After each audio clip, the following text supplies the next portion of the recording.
I am tired. I'm so tired. I'm tired physically, I think, emotionally too, but my wife and I, many people know, but if you don't, my wife and I have two little girls, 2-year-old and a 6-month-old. She'll be 6 months tomorrow. And we sleep about enough to keep us from being zombies, but I think that my wife would say that that's a little bit of a stretch for me. So, I see my wife go through the day-to-day routine of taking care of them as she does a marvelous job. And I come home from work, I help her any way that I can, and then boom, she goes off to work too. And I think that that makes us a little weary, maybe a little worn. But when I get tired, I am so unpleasant. I want to fight about things that don't really matter. Anything, really just anything to get me fired up and keep going, because that is just what I do. It's counterproductive, and it's something that I'm working on. But I think that we can all face the fact that we're all a little tired.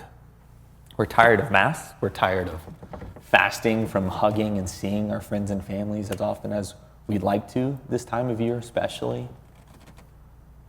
It almost feels like you're in the middle of an ocean in a boat, and there's just wave after wave after wave coming over you in this season.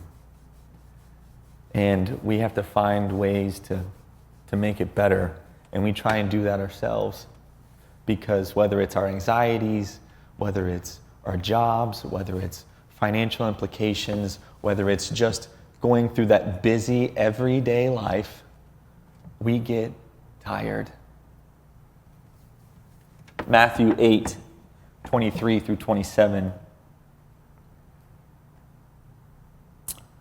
As he got into the boat, his disciples followed him.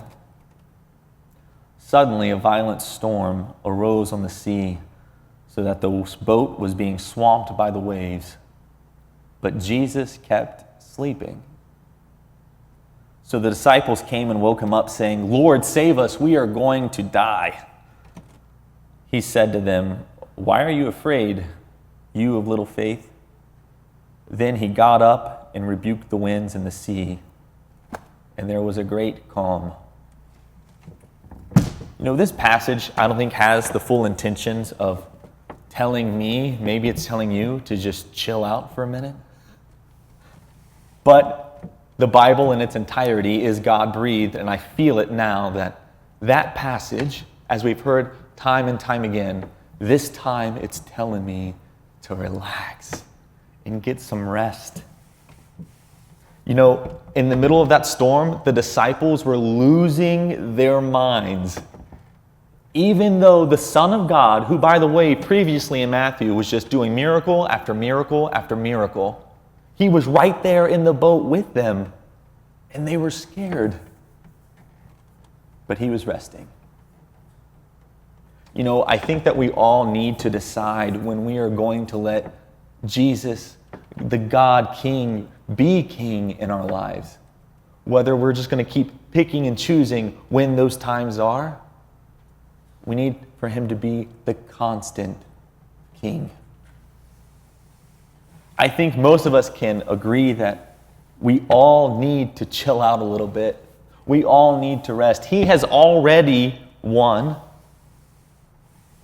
The storms are just storms. The waves are just waves. And I tell my friends all the time, and they can account for this, that it is just a season. He has already taken the burden from us so that we can have peace, so that we can rest. And I know it feels like you're in the middle of the ocean by yourself with nothing but wave after wave of 2020 coming after you. But that's just not the whole picture. Don't forget, you're not alone in that boat. Get some rest.